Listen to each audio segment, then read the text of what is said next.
तो सबसे बड़ा जो area, booming area as a judiciary में भी जाना है तो आपका नॉलेज जो है वो साइबर क्राइम में होना बहुत बहुत जरूरी है। तो लॉ पढ़ के लॉयर तो बना जाता है, लेकिन लॉ पढ़ के एकेडमिक में आप क्या कुछ कर सकते हैं? स्टूडेंट्स को क्या क्या बेनिफिट्स हो सकता है आफ्टर एकेडमिक्स, इन एकेडमिक्स में भी वो आना चाहते हैं तो उनको क्या क्या बेनिफिट्स हैं। शादी करने के बाद एकेडमिक्स में हो गया कि आपके टाइम पीरियड वर्किंग आवर्स, जैसे यूजीसी ने 6.5 आवर बताया गया है, मैक्स टू मैक्स 7।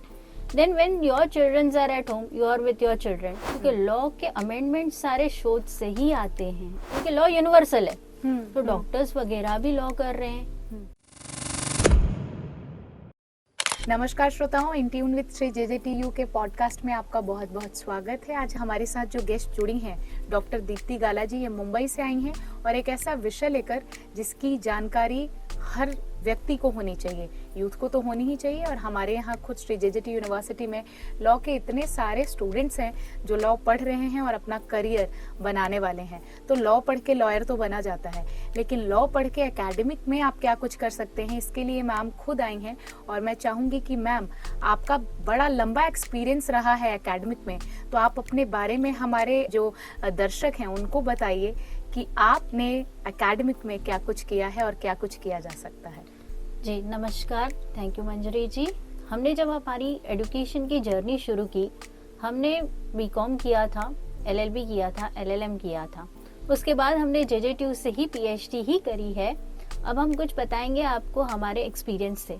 हम पिछले 15 साल से एकेडमिक्स में है और हमने कई यूनिवर्सिटीज में काम किया है, जैसे कि 4-5 यूनिवर्सिटीज में काम किया और वर्किंग पैटर्न सबका देखा है हमने।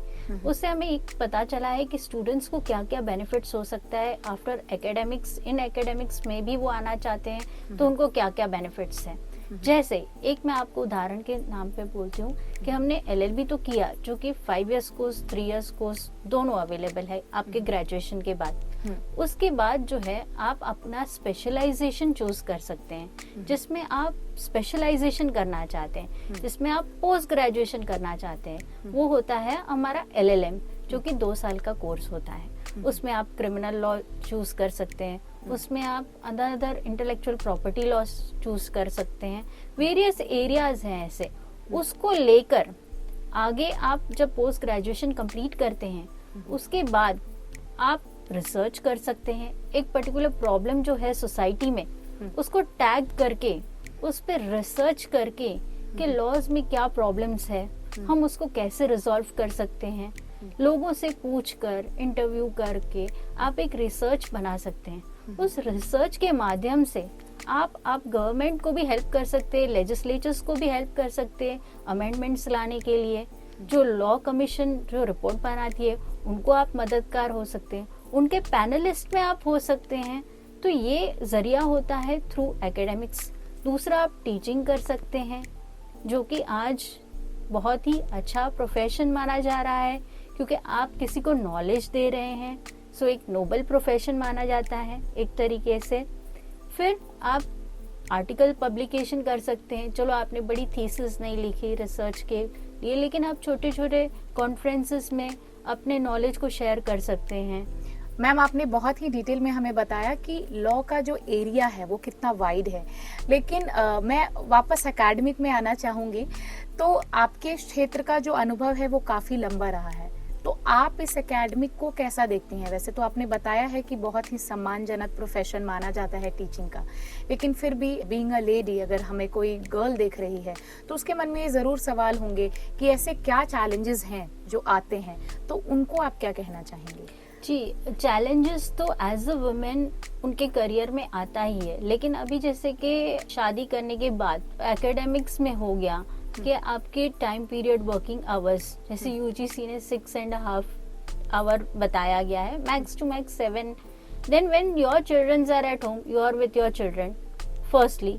सेकेंडली, आप घर को काफी अच्छे से मैनेज कर सकते हैं बाय टेकिंग दिस प्रोफेशन। बाद में दूसरी एक चीज मैं बताना चाहूंगी कि हमारे यहाँ पे मैटरनिटी बेनिफिट एक्ट करके हैं, तो आपका करियर का लॉस नहीं होता है। उस समय आपको बकायदा ऑफिशियली लीव मिल सकती है पहले और बाद में, और पेड लीव, और आपका कंटिन्यूटी भी रहेगा जॉब के अंदर। तो ये भी एक बेनिफिट है।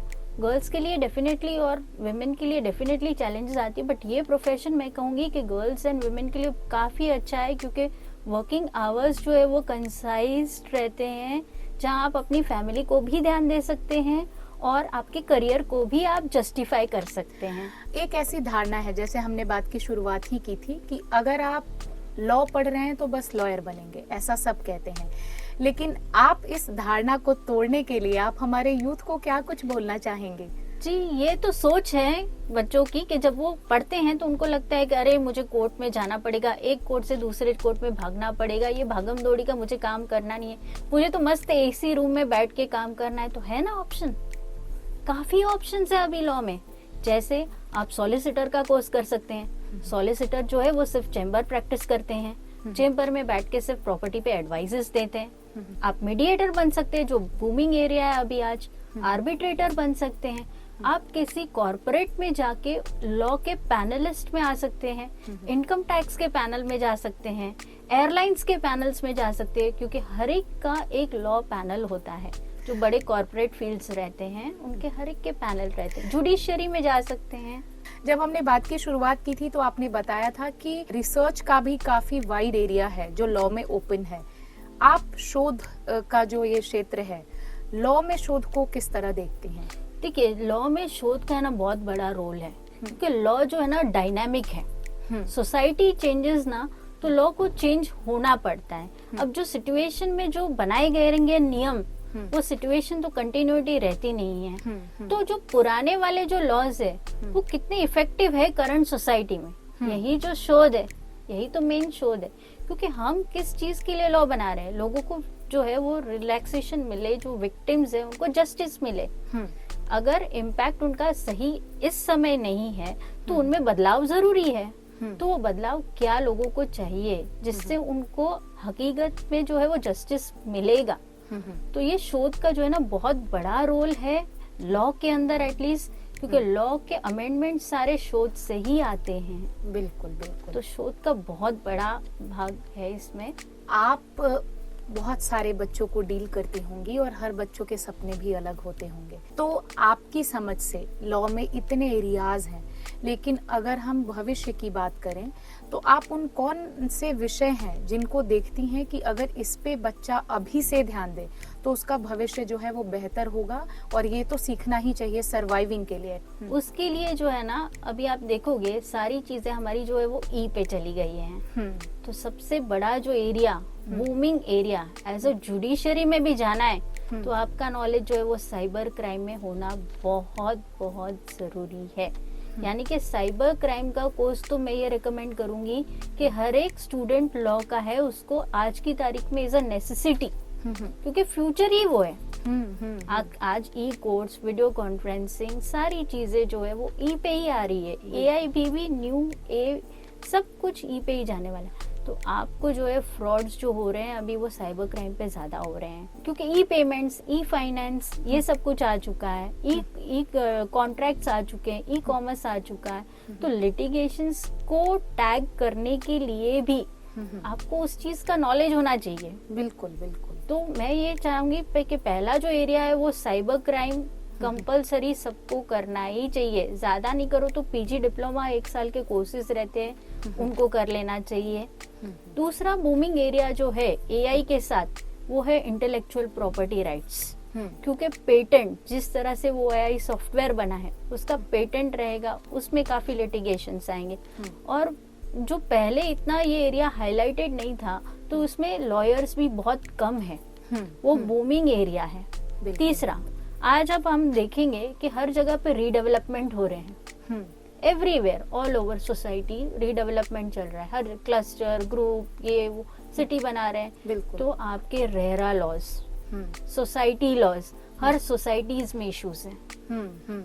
ये जो है, ये सारे जो हम बता रहे हैं विषय, ये जो है बूमिंग एरिया है। इसमें लॉयर्स की नीड अभी बहुत ज्यादा होने वाली है, बढ़ने वाली है, क्योंकि साधारण व्यक्ति को जो है वो बिल्डर के साथ कैसे डील करना है वो नहीं आता है। उनको नहीं समझ में आता है क्लॉजेस क्या है, बिल्डर बेवकूफ बना देते हैं, कुछ भी दे देते हैं। तो उनके लिए आज ना कि केवल साधारण लोग, लेकिन हमने देखा है डॉक्टर्स वगैरह जो है दूसरी स्ट्रीम से है, क्योंकि लॉ यूनिवर्सल है, तो डॉक्टर्स वगैरह भी लॉ कर रहे हैं। क्यों, क्या रीजन है? ताकि उनको प्रोटेक्शन पहले से वो समझे कि नेग्लिजेंसी का केस उन पे ना आए। तो आपका कहना है कि चाहे आप किसी भी एरिया से एसोसिएटेड हो, आपको लॉ जानना चाहिए अपने प्रोटेक्शन के लिए। जी, भी मैं वापस से एकेडमिक पे आती हूँ, क्योंकि आप एकेडमिक की पर्सन हैं, आपका लंबा चौड़ा एक्सपीरियंस रहा है। तो हमारे यहाँ से या देश के किसी भी विश्वविद्यालय से या यूनिवर्सिटी से या कॉलेज से जो बच्चे लॉ कर रहे हैं और अपना फ्यूचर एकेडमिक में देखना चाहते हैं, उन बच्चों के लिए वो क्या मैसेज है जो आप देना चाहेंगे? जी, एक तो मैं बोलूँगी कि एकेडमिक्स में भी काफ़ी सारा कुछ है। अभी कैसा है कि सारी यूनिवर्सिटीज़ आ रही है, तो अब कैसा था, एक स्टेट में पहले एक ही वाइस चांसलर, अब इतनी यूनिवर्सिटीज़ है तो यहाँ पे भी लैडर है, assistant professor, associate professor, director, registrar, then pro VC, VC, माने काफी लैडर है अभी एकेडमिक्स में भी। और academics is a noble profession, जैसे हमने पहले भी कहा था कि लोग रिस्पेक्ट करते हैं। हमने आज भी हम हमारे जो टीचर्स हैं उनके जाके पैर छूते हैं, तो immense of respect you get. जहाँ जाएंगे आपको आपके स्टूडेंट्स मिलेंगे, तो that will be a proud feeling. जब आप उनको अलग अलग डेजिग्नेशन पे प्लेस्ड होते देखेंगे, तो that will be giving you great happiness, जो what I am experiencing today after 15 years. जिस कोर्ट में जाती हूँ वहाँ मेरे बच्चे मिलते हैं, तो that gives me a great thing when I see them. You know, कई मेरे स्टूडेंट्स प्रिंसिपल बन चुके हैं, तो when I see them on that chair I really feel proud, and that's a great achievement as an teacher. हम ये बोल सकते हैं कि लॉ में एकेडमिक बहुत बेस्ट ऑप्शन है। लिटिगेशन, जुडिशरी तो है ही, और इसके अलावा और भी बहुत सारे डिफरेंट विंग्स हैं जिसके बारे में आपने हमें बताया, बट एकेडमिक भी एक बेस्ट ऑप्शन है। बहुत बहुत धन्यवाद मैम आपका हमारे साथ जुड़ने के लिए, और हमारे यहाँ के स्टूडेंट्स को लॉ में एकेडमिक इतना ब्राइट है ये समझाने के लिए बहुत बहुत धन्यवाद।